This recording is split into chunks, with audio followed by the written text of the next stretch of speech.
My name is Spencer Coursen, and you're watching the Break It Down Show.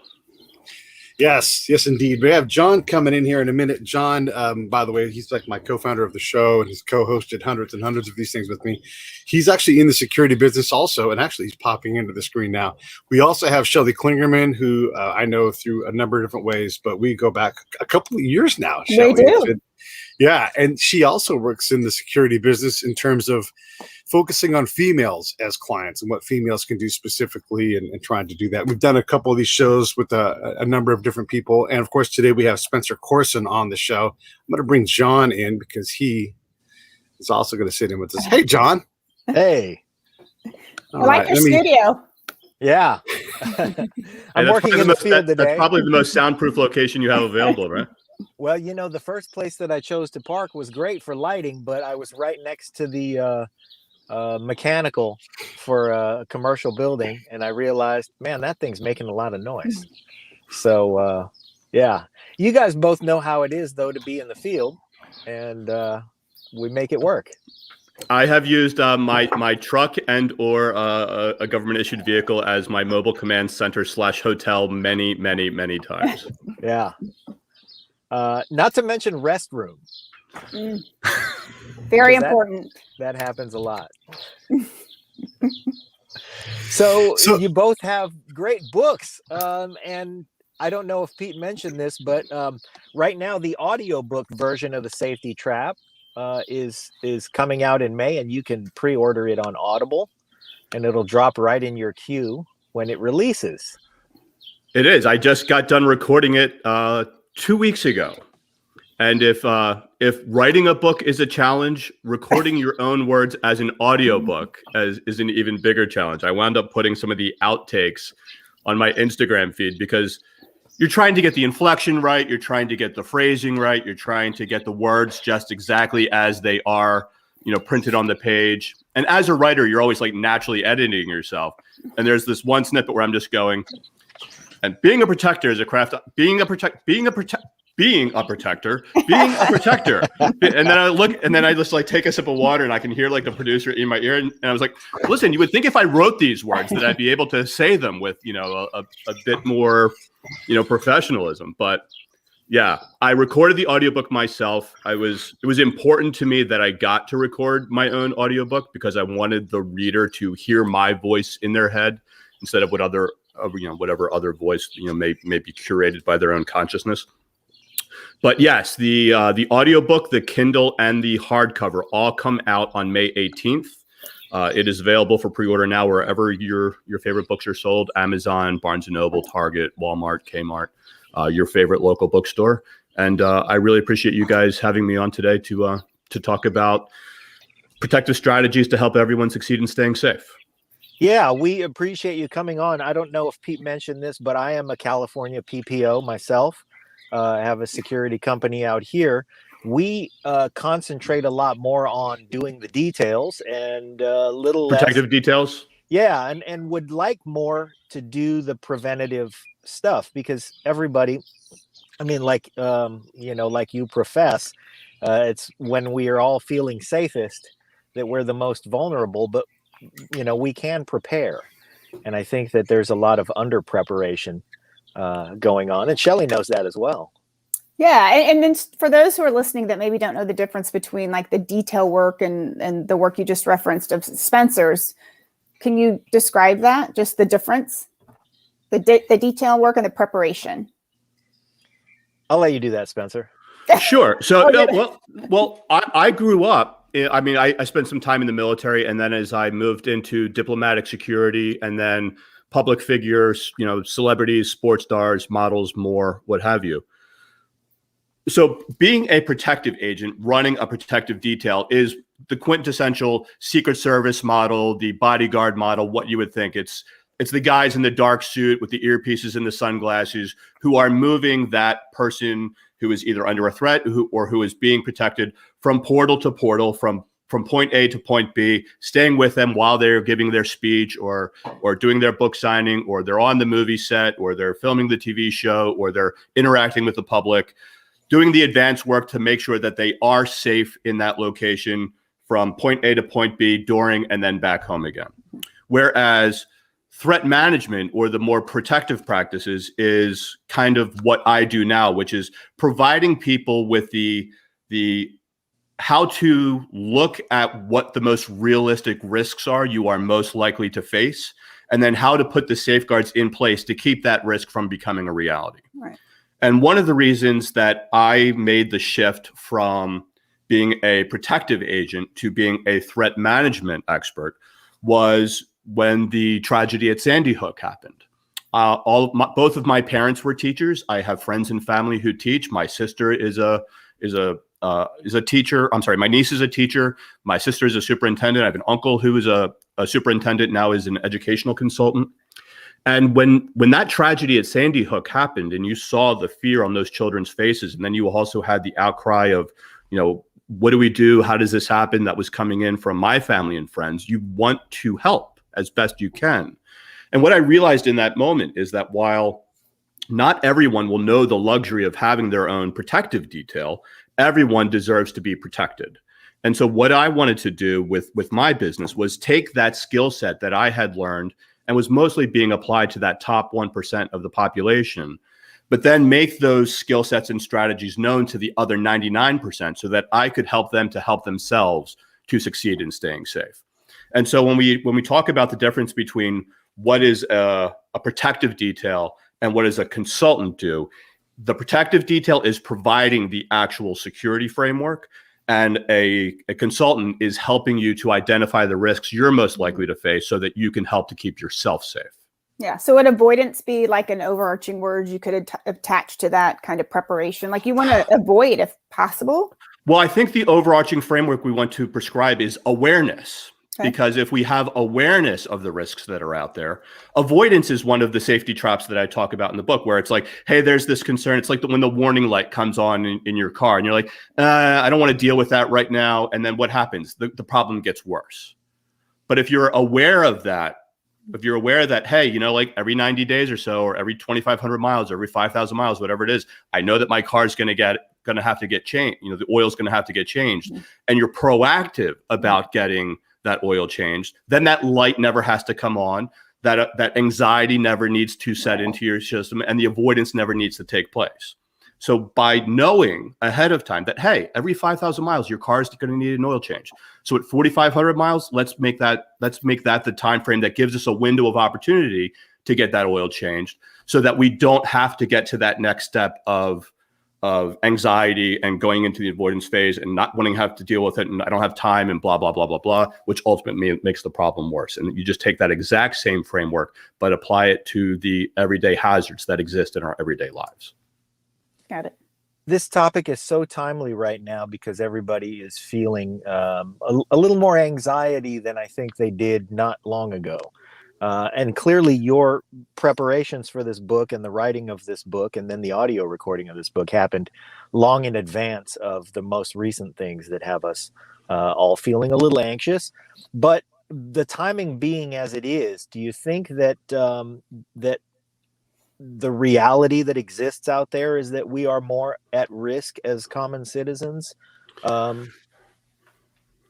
Or should we feel safer now than a lot of us do? Well, I think it's a double-edged sword. On the one hand, and I talk about this in the book, if you had the choice to be born at any time in history, right now is the best time to be alive, right? Like medical advancements are never better, access to food, healthcare, everything in our world is the safest, quite literally the safest it has ever been.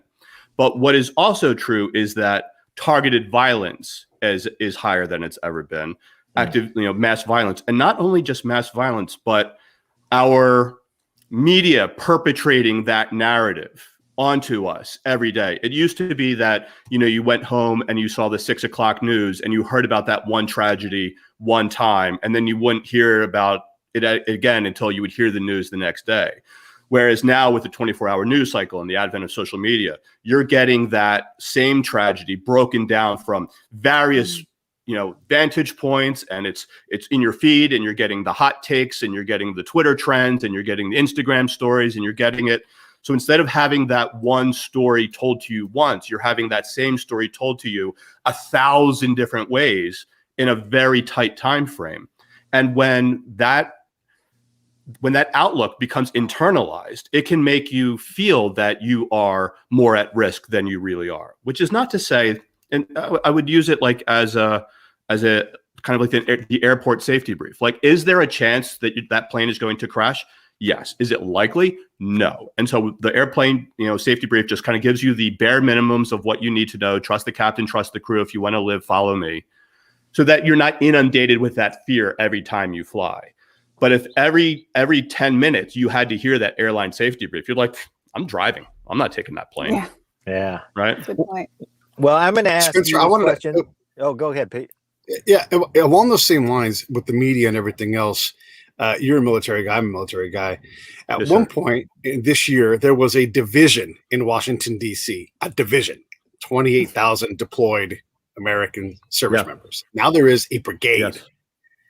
What are your thoughts on that? Is that a product of this inflamed media zeitgeist that they're doing? I mean, I can't understand why you would need a brigade in an area that small. Well, because what I think you're seeing there is what, and you know this, that's security theater, right? What happens every time there's like a school shooting or a bomb threat or an attack and this is really the essence of the safety trap, is that something happens, there's this overarching response to that. We're going to put guards on the street. We're going to, if there's a break-in in a home or in a high-end residential area, the cops have those. The police department have the cops, patrolling that area. But do they have the cops patrolling the area during those times, like during the workday when those break-ins are most likely to happen? No, they have them patrol during commuting hours so that the residents of those homes see them, so that they feel like they're being safe. But they're actually, while they're then away at work, those patrols aren't taking place because no one's there to see them. So I just want to pause real quick because you mentioned two terms that maybe others who are not, from the military understand. Pete, you referenced theater and brigade. Is that brigade is that's a large number, right? So to give people perspective, what's that number? And so I think I'm sorry, Pete. Good. Yeah, but I mean the brigade. No, what Pete was talking about that there was there was a division, and now it's down to a division. Think of like the 82nd Airborne Division. Okay. Right. That's a massive amount. I don't want to get, but let's say that's 100,000 people. It's not 100,000. But let's say it's 100,000. It's like 28 to 35,000 people. That's what it is. Right. And then division is 5 brigades. Right. 5 brigades. And so it's 1/5 of what it was on Inauguration Day. Right. But here's the thing. In a month, that's going to go from a brigade to a battalion. And then it'll go from maybe a battalion 1,000 or so people. And then it'll go from a battalion to a company. And then it'll go from a company to a squad. And all they're really doing is just, it's like one of those things like after a school shooting where it's like, hey, there's the politicians come out. We're going to do this. And we're never going to forget and blah, blah, blah, blah, blah. And then a month later goes by and it's a little bit quieter. And then 2 months go by and it's a little bit quieter. And then a month later, it's like, and then everything returns to normal. And that's the safety trap. Our fears have been abated, but the risk remains, because what we're really doing is we're focusing on the reactive efforts rather than the proactive preventative measures that would keep that concern from happening again. What I would much rather see is someone doing their very best to bridge the verticals between the protective intelligence failures between FBI and state police departments and U.S. Marshal Service and judiciary protections to understand how that raw data can be better filtered into actionable intel so that those protective safeguards can be put in place before that march on the Capitol took place, rather than saying, oh no, they're on our side, they're all wearing, Blue Lives Matter, they're all saying, like, don't tread on me, they're not going to hurt us at all. And then what happens is you're caught so woefully, you're overconfident in your capabilities, you're complacent in your efforts, and it's one of those things where, listen, if you have an umbrella, if you're the Capitol Police security entity and you have an umbrella and every day you carry that umbrella because, hey, there's going to be a light rain or a light drizzle, that umbrella is going to be perfectly effective in keeping you safe underneath. The canopy of that umbrella is the security posturing. It's the overarching framework. And under that umbrella is the safety. So there's a difference between security and safety. But then if you expect that same umbrella to be as effective in a hurricane, like that's just foolish. And I think what so often happens in these protective strategies, whether that's on the school level, on the local level, or the Capitol building at the national level, is we expect those same strategies that keep us safe every day to be those same strategies that will keep us safe in crisis. And that's just not the case. For our listeners just joining us, listeners and viewers, Spencer Coursen is the author of The Safety Trap, a security expert's secrets for staying safe in a dangerous world. You can see a copy of the book right behind him there. And also with us today is our friend Shelley Klingerman, who authored the book Vigilance, the Savvy Women's Guide to Personal Safety, Self-Protection Measures, and Countermeasures. So what we're talking about today has to do with personal safety and preventative measures so that you can remain safe and be able to identify risk before things happen. So Spencer, your experience is worldwide. You've had protective details take place all over the place. Do you see differences in violence dynamics across cultures? And do you see that any of the things that you've seen abroad are bleeding into our society now that we're in a pandemic and that we have these social dynamics that are a little different now? Well, I think across the board, whether that's in Atlanta or in Afghanistan, or if that's in, Boston or Beirut, what you ultimately see prior to the initiation of violence is a grievance. Someone has some kind of a grievance, whether that's a political grievance or an interpersonal grievance, or they've been fired from their job, or on a local level, it may be someone who has a grievance at school, or who has passed over for a promotion at work, or who has an interpersonal conflict with their boss. But then, like on the geopolitical level, it could be, hey, we don't like this ethnic group coming into our area. I'm talking about like the Sunnis and the Shia, or it could be we don't like what we saw in Syria, like with the insurgent concern. So I think while the vast spectrum of concern may change from an isolated local level to a more political global concern on an international level, may span a much more broad spectrum, the pre-incident indicators of grievance, of ideation, of research and planning, of attack, those attack vectors are all pretty much the same. And so I think that's really where the protective intelligence construct comes into play. Whether you're the human resource at the school, the guidance counselor at the school, or the human resource person at the workplace, or if you're with the State Department and the regional security officer, or maybe someone in the FBI, like on the terror threat level nationally, looking at white supremacy concerns, or if you're taking that more internationally to the regional security officer or the CIA concerns, those same patterns in practice are the same patterns in practice that guidance counselors are using to keep schools safe. They're the same patterns in practice that financial institutions are looking for to detect fraud or embezzlement or financial crimes. And those are the same pre-incident indicators that the FBI is using at the national level, the same pre-incident indicators that our intelligence, the intelligence community is using at the international level. And so while the scope of that attack vector may change across that spectrum of concern, the reality is that all of those concerns start at an individual level. They start at an individual grievance, and then are they allowed to grow? Are they allowed to get oxygen? Are they allowed to permeate into other aspects of culture? And then are those insights being rewarded, or are they being shunned? Are people going to be like, oh, I can have my identity be based upon this? I mean, I think so many times in school shootings, what we're actually hearing is someone of lower emotional intelligence who doesn't know how to ask for help, and so who acts out in these violent ways. And so those gunshots are actually them saying, hey, can you hear me now? But on the international terror warning, what they're actually saying is, we have been subjugated and victimized and undervalued, and we have no identity. But by me being a martyr to this cause, that's something I can identify with, that my community will appreciate, and my family will be bestowed, whatever, false, narrative has been sold to them, but they believe it. And because they believe it, they're willing to act upon it.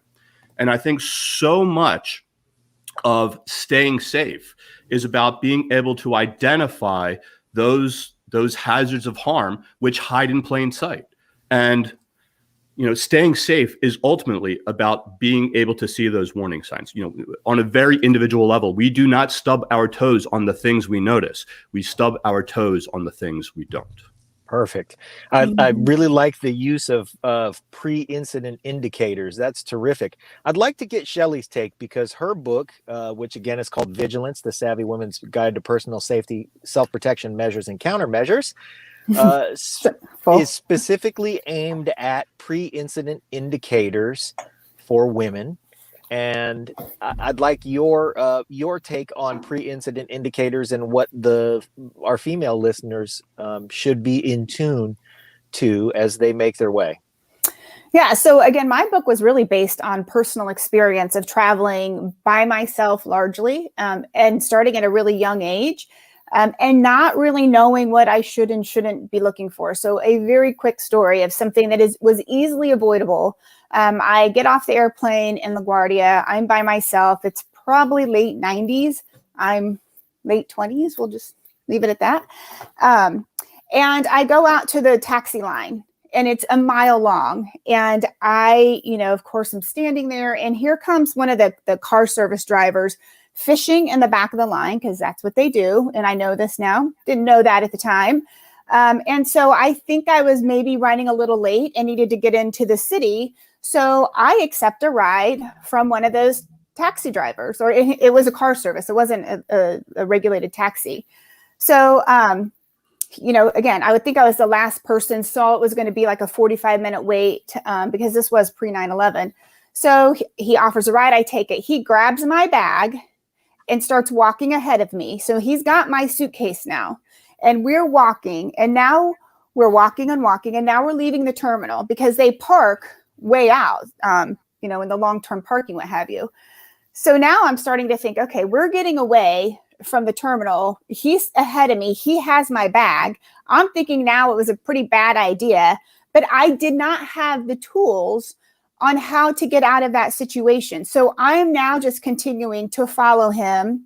My hair on my arms is raising. Now I'm thinking, I have no idea. Every car was the same. It was black Lincolns or whatever it was.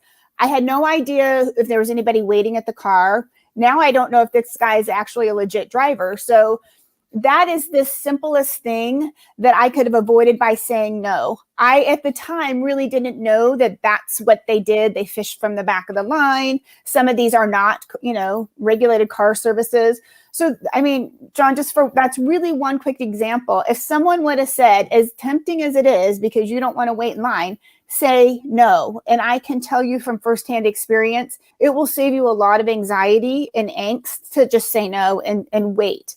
And so that was really the foundation and the reason for my book. Is there was a number of things that I found myself in cringy situations where I should have just avoided them altogether. There was no sense in me being in the situation I was, or no reason, had I just had a little bit of the awareness that Spencer talks about. And really what I wanted to do was park all of this information that I learned from my personal experiences. Something that I've done before the book was I did produce a documentary on school security, and it predated Newtown. But I had the absolute pleasure and honor to interview a number of subject matter experts that when the cameras would go off about the documentary, we would just talk like scenarios. And I think the tradecraft is really interesting. And I would run scenarios, and then they would say, well, as a female traveler, where's the position of power in an elevator?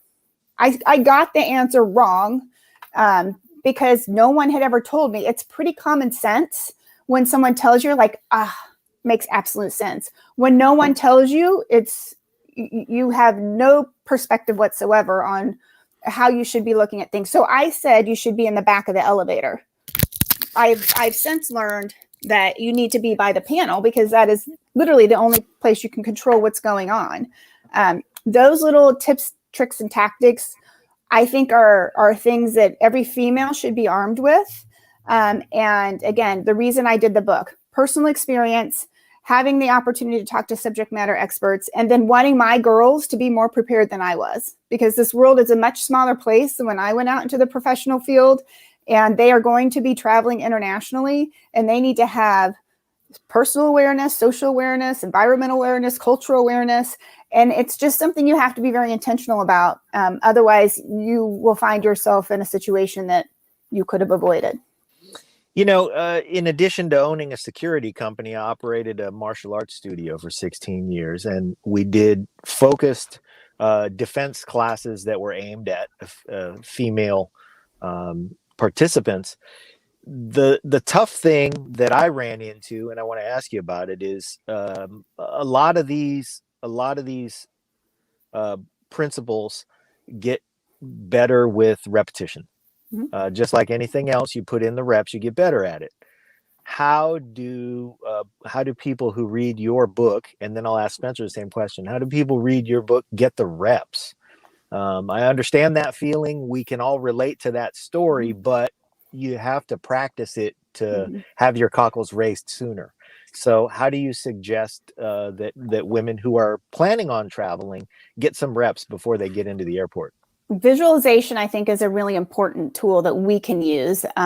So you see yourself in that situation, and you have some things. What would I do if? You run those scenarios in your mind. I will tell you just flat out that some of the things that we are taught are just not effective. Like, I mean, it's a size, it's literally a size thing, and people don't pick on people bigger than typically. So there's already a size disadvantage there. So I that's not really my area of expertise. I am a 20-year yoga certified, so I can really make a connection between being mindful on the mat and being mindful in your environment. There's an easy connection. On the mat, you're noticing noticing smells and feels and such. In your environment, you're noticing what's going on around you, but it's a very intentional exercise. And then this just habits, good habits. Get in the habit of parking under parking lights. So even if it's daytime, just get in a habit. And that's kind of that rep maybe that you're talking about. I don't really go into the physical things, and I'll let Spencer probably talk more about that because that's just not my area. But I think visualization, practicing it, and then teaching your kids, because there's no better way to learn something than teach it. So kind of reinforcing these things with your kids so that you're reinforcing it and now you're introducing it to your kids. Yeah. Spencer? I completely agree with what Shelley is saying, and I'll take what she's saying one step further. Self-defense tools are great. Self-defense, martial arts, what have you, whether that's jujitsu or kung fu or Krav Maga or what have you. Like, self-defense tools are great, but a self-defense mindset is better. One of the most overarching factors of target selection by predators is likelihood of success. If lions stalking gazelle in the wild don't go after the strongest of the herd, they go after the weakest. They are looking for someone who is on their phone, who doesn't know where they are, who is distracted, is discombobulated. One of the reasons that people are attacked, like Shelley was saying, in parking lots so often is because those are psychological transition zones. Those are areas where we are either reflecting back upon to what we were just doing, or we're projecting ahead to what we're going to do next. Did I remember everything that I came in for? Do I have enough time to make one more stop before I have to pick up the kids from soccer practice? And so we're very rarely in that present, in that now, in that mindful awareness space. And I think another thing is that we, not just as a society, but we as individuals have this tendency to oscillate between complacency and hypervigilance, between absolutely nothing is going to happen or my head's on a swivel and we're frisking grandma at the ballpark. When the reality is that everyday safety requires everyday participation, and having a healthy sense of skepticism and a moderate dose of vigilance is all most of us need to stay safe in our everyday lives. There is people, I hear this all the time from classmen. They're like, well, I don't want to live in fear.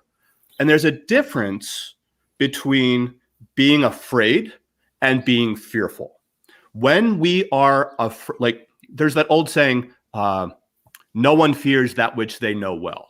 And what that's basically saying is, if you allow yourself to be afraid, just a little bit afraid, just like when you're driving a car, are you fearful every time you get in your car that you're going to get in an accident or that you're going to crash or that someone's going to hit you? No, but you're just a little bit vigilant. You're just a little bit afraid enough because you know that you have the skill set to, if someone swerves into your lane, to get into another lane, to be checking your mirrors. You have that preparation, that skill set within you, and you allow yourself to be just a little bit afraid so that you can stay vigilant and aware and mindful of what's going on around you. The difference between being a little bit afraid in our everyday lives, which I would just say is a healthy sense of skepticism and a moderate dose of vigilance, and being fearful, is that when we're fearful, it's because we are unprepared we don't feel that we have the strategies to mitigate the risks of which may confront us. And so at that point, we're going to become more overconfident. Oh, I'll deal with that when it comes. Or we're going to be more complacent. Oh, that will never happen to me. This is a safe neighborhood. I'm at Whole Foods. I'm not at some corner bodega. Or I'm at, we're complacent. We're complacent. We're overconfident, or we avoid the reality of those risks that could impact us. And so, one of my favorite, I don't know, do you guys watch the Marvel movies? Do you watch the Avengers? Sure. There's that one scene where, so in one of the movies, the Incredible Hulk, can't get the Hulk to come out of him. And he's almost impotent with this because he's got this anxiety over the fear and who's in control of what. But then in I think it's maybe the first Avenger movie where Captain America, as the bad guys are coming down, and go, hey, Dr. Banner, you may want to get angry now because we're going to need the big guy. And he just kind of turns back to Captain America and goes, well, that's my secret, Cap. I'm always angry. And then he tears off his shirt and becomes the Incredible Hulk. And what he's really explaining in that sense was that Dr. Banner used to be so afraid of his inability to control the Hulk that he just shunned it. He pushed it back. He tried to live this life of avoidance. And then when he got afraid or when he got angry, the Hulk would come in and take over. And what he realized, and what I think we can all kind of take away from that, is if we just learn to live with just that little bit of being afraid, that kind of keeps our engine idle. It kind of keeps us, we're ready to go into drive. We're ready to go into reverse. We're ready to pivot left or right. We can go back. We can go forward. We can zig. We can zag. But if the car's not turned on and we have to go from 0 to hero in a second, our likelihood of success is much likelier. And in those situations, we may not be a victim, but we're going to make decisions that are more aligned with victimhood. Where if we can just have that healthy sense of skepticism, that everyday dose of vigilance, if we can learn to live just being just a little bit afraid, just that pilot light in ourselves, much like Dr. Banner learned to just always just know where that anger is that can live inside you. Because sometimes being afraid can be good. Sometimes being afraid can sort of, it's that fear is often that next gear of being afraid that, kind of overrides us. But if we're just willing to just, and the more we expose ourselves, the more we allow ourselves to be, engaged in our world, every single one of us, when we buy something from IKEA, sees that beautiful dresser on display, but then we get home and there's 8 million pieces on the floor and some kind of hieroglyphic inspired set of instruction in front of us. And we're like, what? I can't do this. What do I do with this Allen wrench? Right. Which isn't even an Allen wrench. It's some Swedish interpretation of an Allen wrench. All due respect to the Swedes. Love your work. But then what happens? You start with one piece. You start slow, you build strong. And with each new piece that you put together, you get another sense of accomplishment. You get another sense of valuation. You get another sense of identity being bestowed that, yes, you can overcome. Yes, you are smart enough. Yes, you are strong enough. Yes, you are willful enough. And if we can just apply that same IKEA building framework to our everyday lives, I'm not going to avoid this just because I don't understand it. Because the more I understand it, that's another skill that's put into my toolkit of safety. That's another strategy that I can employ on an individual level to help me and my family succeed in staying safe. Yeah. I just wanted to say, Pete, for listeners just joining us. Yeah. No, you go ahead. No, you go. Do this in a second. I'm going to go. To amplify what you're saying, Spencer, and also Shelley, I think when we call it self-defense, we're not putting enough thought into what all those things are, like the preventative part of defense, where you are more aware, like you're talking about keeping that pilot light on. And also if you're looking at defense as being a physical altercation where the other person gets to decide when, where, and what to bring to the fight, you're in a bad position. And so you're always better off preventing that encounter from happening by being just, more scary than the next person that comes along. And then always, if you can break away and make distance, that's the best plan, because again, they have all the advantage, the planner's advantage, the advantage of surprise. And so that self-defense happens way before, just like Spencer was saying, by just being mildly curious about your surrounding, by being more engaged. You don't have to be afraid to be engaged in life and paying attention, and it's easy to fall into the trap of not thinking about what we're doing, but you have to do that. And that's that vigilance, right? You don't want to be vigilant to the point where you're distracting yourself and harming, going crazy around slapping people and everything. But you do want to be aware enough that you're like, I have walked by 5 different storefronts or whatever it is. You're keeping track of your day-to-day life in a way that is not harmful, but also creates some awareness for you that your average victim wouldn't have. Yeah, Pete, I'm sorry, John, go ahead. There's a lot to what you're all saying. And the thing that I appreciate about having authors on the subject on the show is that you've created the vocabulary to articulate these principles so that we can all relate to these situations, but also engage them in a way that makes sense and allows us to put some practice to the principles. And just for our viewers just joining us, I just want to reiterate, Spencer's book is called The Safety Trap, A Security Expert's Secrets for Staying Safe in a Dangerous World. It comes out on May 18th in book form, in Audible form, and you should get it. You should listen to it. You should consume it however you can. But of course, Pete and I like local bookstores. So if you can get it on a local level, so say we all. By all means, do that. And Shelley's book is called Vigilance, The Savvy Woman's Guide to Personal Safety, Self-Protection Measures, and Countermeasures. And what we're talking about here is everybody's ability to stay safer and stay safe, but stay safer. And I think it boils down to principles of awareness of your surroundings and awareness of perhaps some of the intentions of the people around you and how to make yourself not be the easiest target, because a lot of times it boils down to, and this all wraps up into how to defend yourself. It all boils down to, if there's a better opportunity for somebody's ill intentions, they'll direct it that way rather than mess with, when you mess with the bull, you get the horns, as the old saying goes. So if you look like you might just be the bull, then perhaps those intentions get directed in other places. And that's as much as we can do with, that's as safe as you can be, is to not be engaged at all. So as we get back to the topic of preparedness, though, let's make it from the very personal situations to the more preparation situations, let's say around the house or around the the office. What do you suggest, Spencer, for people who are looking around and saying, I'm maybe not ready for a discrete security detail to follow me around all the time, but I probably should be a little more aware of what's going on here and a little more prepared in case something does happen? What are some easy steps? The first step, I would say, is to conduct an honest self-assessment of yourself. When I sometimes talk to my clients, whether it's about their own personal safety or their own residential safety, I'll sometimes ask them to, hey, if you were going to attack you, how would you do it? Where are you most vulnerable? Or ask your wife, or ask your kids.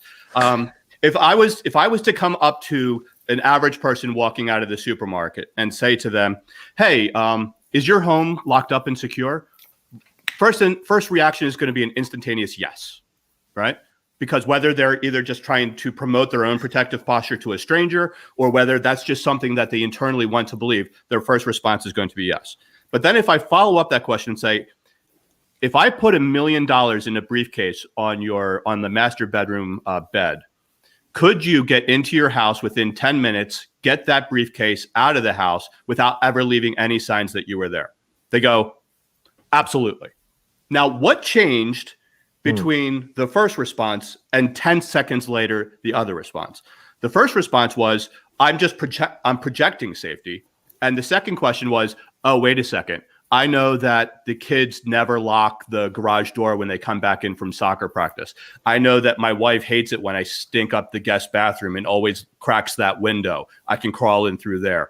I know that the patio door, if you just kind of jimmy it a little bit, it'll slide right open.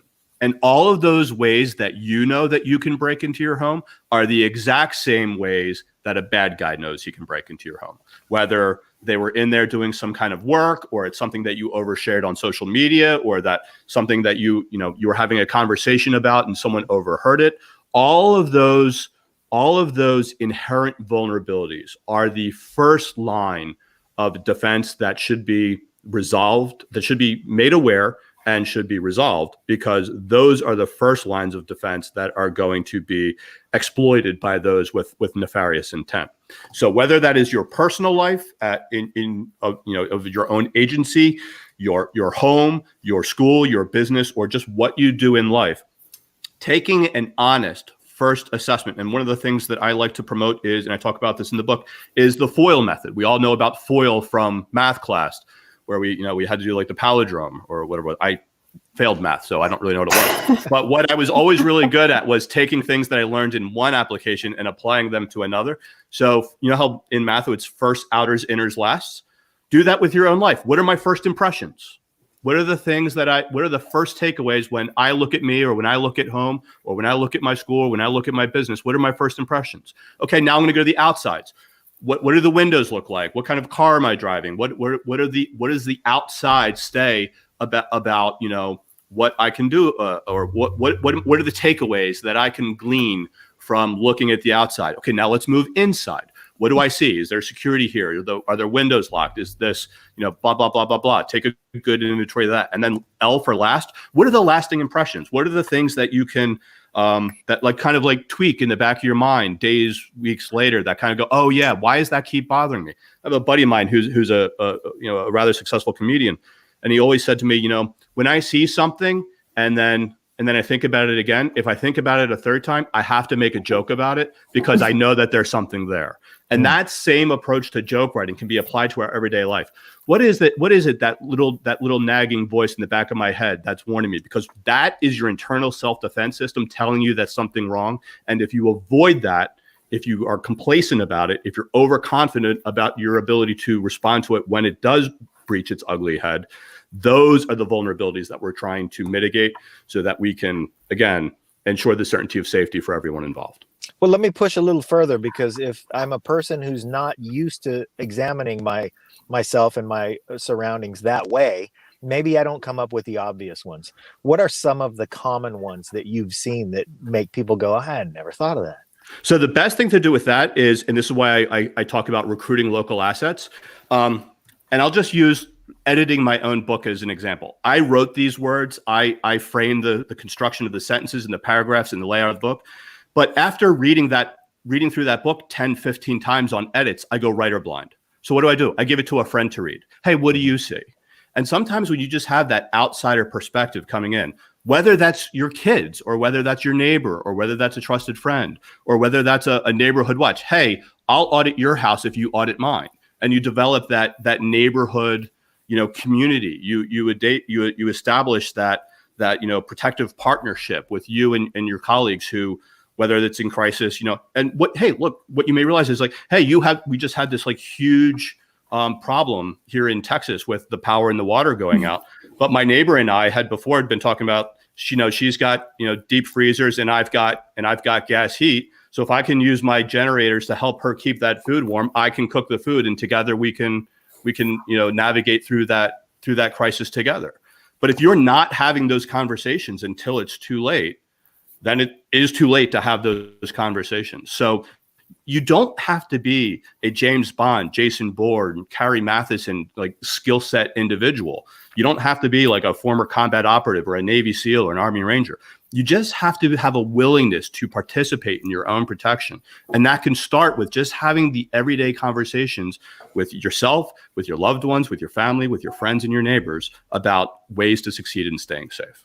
Yeah, and I just want to double click on that. Again, from a female's perspective, we need to hear it in bite sizes and reminded, because women are very programmed to be nice, to be approachable, to be kind. We don't want to embarrass. We don't want to humiliate. So it is really important for women to hear that, to have those conversations that Spencer's talking about, but to hear it over and over, that it's okay if you're in an uncomfortable situation to be rude, which is not natural to us, especially I'm, based in Indiana, Midwest, like we're all really nice.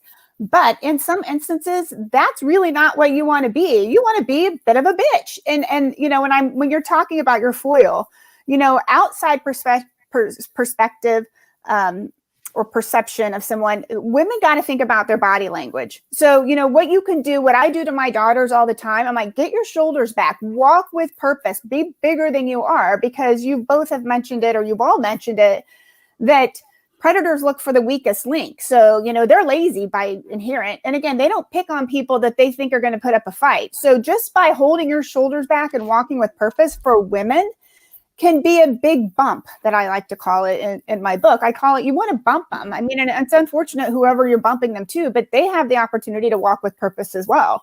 I think the inside is having that confidence. Like, you cannot second guess, like, I don't really feel the vibe from this guy, but I don't want to be mean. Like, no, you need to shut it down immediately when the hair starts to raise or you start getting that sense. That is something that has to be constantly reminded, and it's really helpful when it comes from men, because you're giving women permission to be like, look, you don't have to stay in a conversation with some dude that's making you feel uncomfortable. Tell him to go F off. That is not our first reaction. So it is important for women to be able to level set with women, because we understand each other's situations, but it really is important for men in women's life to say, don't feel like you have to be in an uncomfortable situation. You have permission to get the heck out of that situation, or to be rude if you have to. We don't like to be rude. Sometimes it's okay. Like, we all have enough friends, probably. We don't need to make friends with this absolute stranger who's creeping us out. But you would be surprised at how many women remain in a really cringy situation that feels bad for them, but they don't want to make this creep feel bad. Yeah. I'm sorry, please. That's true. I'm going to say, just on behalf of the guys out there who don't have nefarious intentions, I know I can speak for Pete in this situation, and I think I can speak for Spencer too. If a woman out there is traveling, either the world or just from home to work, and I get bumped, I can take it. So by all means, ladies, if you're in a situation where you feel you need to bump away. Yeah, and I don't want to be someone out there, fear mongering, like everybody is out to harm you. They are absolutely not. But we know when people have bad intentions. We just are really uncomfortable being the ones to be mean. And that's really what it comes to. We don't want to be mean. And guys, if I've had conversations in mixed crowds, and if you see a female walking by herself and you're coming up behind her, I promise you, we're like, oh my God, there's somebody behind me. I know there is. I don't want to turn around because I don't want to embarrass them. I don't want to falsely accuse. So if you could just be like, we've had men share, like, yeah, I totally understand that. So I talk on my phone loudly, so they know I'm not trying to sneak up. Some say, yeah, I always just call out, hey, don't want to alarm you, I'm walking up behind you. Like, just something to let us know that you are not sneaking up. And that is immensely helpful. And, we need to teach our daughters to, some of these tactics, but we also need to talk to our sons and teach them like these. I don't think chivalry is dead personally. So I think some of these chivalrous things that we can teach our sons, because I have a son as well, are also helpful in just eliminating this whole issue. Yeah, I think you're right. And I think that it helps us to, as we become more and more of a disconnected society, and we have less personal interactions. I'm a big fan of personal interactions. You know, when I walk into a restaurant, I will typically make friends with the people on the tables on either side of me, and it's not, you know, in an effort to be overly friendly. It's just that, hey, if something goes on in here and all of a sudden everybody's alarmed at something, they can look at my table and say, well, those guys are okay. Yeah. Now what do we do? Right, it's team building. So, yeah, absolutely. Mm-hmm. Yeah, Spencer, no, it's such a. No, please. Please elaborate. I want to get your thoughts on the things that Shelley's saying. No, I think what Shelley is saying is 100% correct. She's talking about two things. One is she's talking about promoting that protective posture, that you will have a higher degree of success targeting someone else. It's not going to be me. And the other thing she's talking about is, and I have a whole chapter about this in the book, about the safety trap of being too polite, where we are sometimes conditioned as a society, and I think more so women than men, to be polite, to be agreeable, to not rock the boat, to be passive, for lack of a better phrase. But so much of safety comes from just having a willingness to be disagreeable. And being disagreeable does not mean you need to be impolite, does not mean that you have to be mean. But I think sometimes people have a false understanding of what it means to be selfish. Selfish is not that you want to do this and I want to do that. That's being disagreeable. Selfish is when I don't want you to do what you want to do. I want you to do what I want you to do. That's selfishness. So by you saying that you don't want to do that, that's not being selfish. That's just being disagreeable.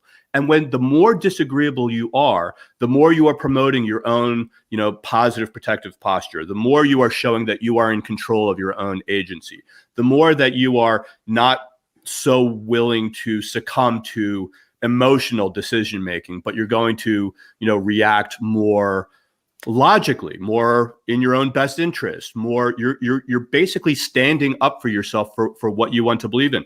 And I would say that you could even take that one step further, where Shelley was talking about walking down the street and feeling that there's someone walking behind you, but you don't want to turn around to appear rude.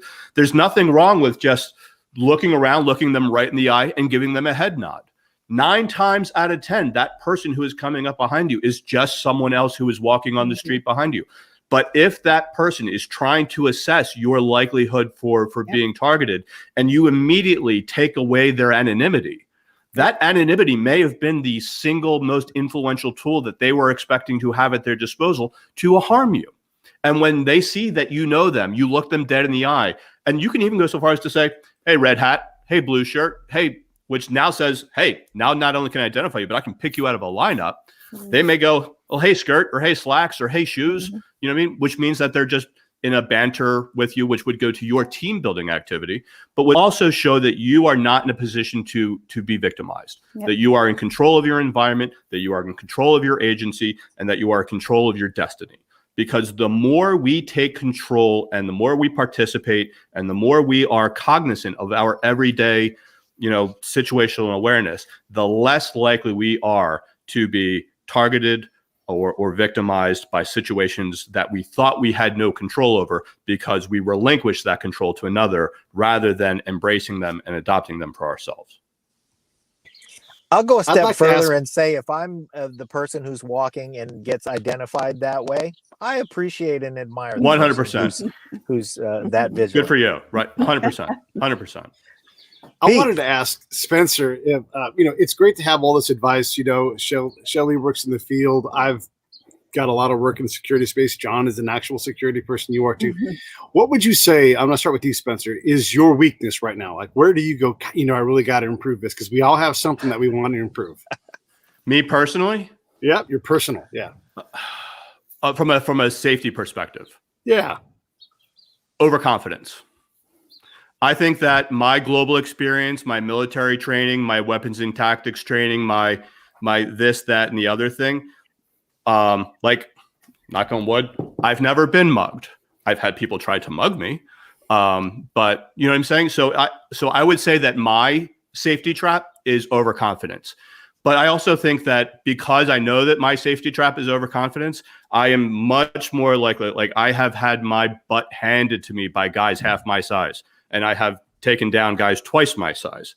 But I think, so I would actually say that's two. I don't want to be too polite because I'm worried that someone may be more John Wick than me.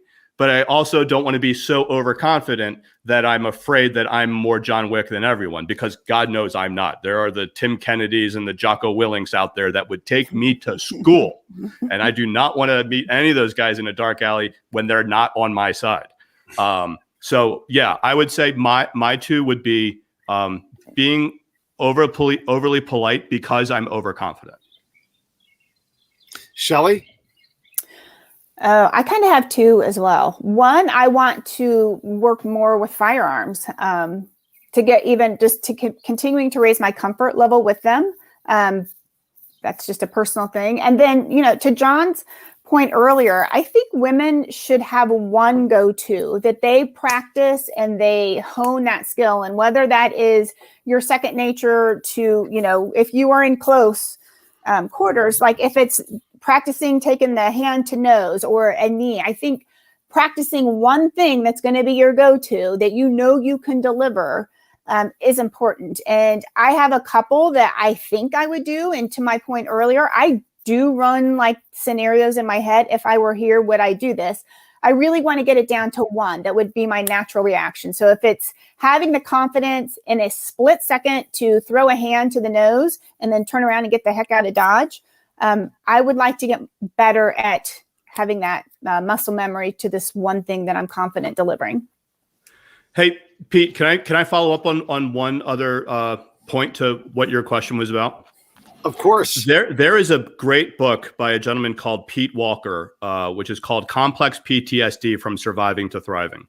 And when I read that book, I, like most of us, have always understood, the flight or the flight mindset, that intrinsic fight or flight. But there's actually two more Fs, and one is fawn and one is freeze. And the fawns kind of like in high stress situations want to become more like people pleasing. And the other one is freeze, where in high stress situations, we kind of like freeze to understand. Now, some people are fight, some people are fight, then flight. Some people are fawn, then fight. Some people are freeze, then fight. There's a combination that all of us can understand.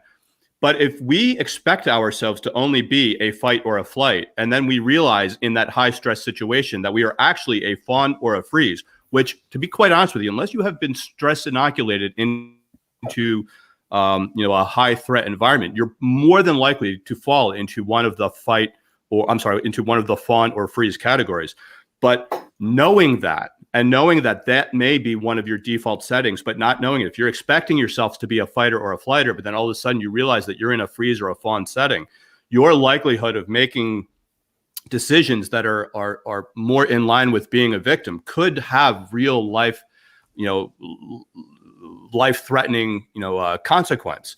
And so many of these things, these influences come from traumas we experience as a child. So while it is great to have these protective strategies at your disposal, also understanding the framework of, biological predisposition, of biological preparedness, of biological awareness, which is going to impact your physiological and your psychological well-being, are also important things to understand. Because to get back to one of the things that you were talking about in terms of what our weaknesses were, that was just something that I've only been exposed to like in the past 2 years or so, and it has really helped to reframe my threat management consulting.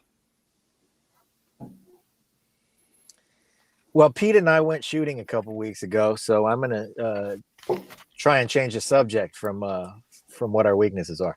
I'm going to tell our listeners what called Vigilance, a Savvy Woman's Guide to Personal Safety, Self-Protection Measures, and Countermeasures. And Spencer's book is called The Safety Trap, a security expert's secrets for staying safe in a dangerous world. Shelley's book is out in the world right now, and you can get it and enjoy it and learn from it. And you should. And Spencer's book comes out on May 18th, and you can pre-order it with your Audible credits if you're sitting on a mountain of Audible credits, as so many of us are. And the audio book was narrated by him. And so I would say, without having heard a word of it, that everybody should go listen to it, because I know what kind of work that is, and I applaud that you did it. So for everybody out there listening or watching, stay safe, get these books. These books will help you prepare. And there's no better preparation than constant vigilance and continuing to prepare and work on it. So just like Shelley said, if you have a go-to move, you got to practice that go-to move, and you got to make it so that you commit it to muscle memory. Thank you both for joining us today. This has been a great conversation. I really appreciate you both. A true Thank pleasure. you. Thank you so Hey, much. thanks for watching the show. I really appreciate it. Right here, you can subscribe. Please do that. It makes the show grow. Hit that notification bell so you know which incredible guest is coming up next. Down below is the PayPal link. You can put a small subscription in. That is an enormous help. All that money goes right back into the show. And then right up over here are the next episodes you should listen to, curated by yours truly. Thank you so much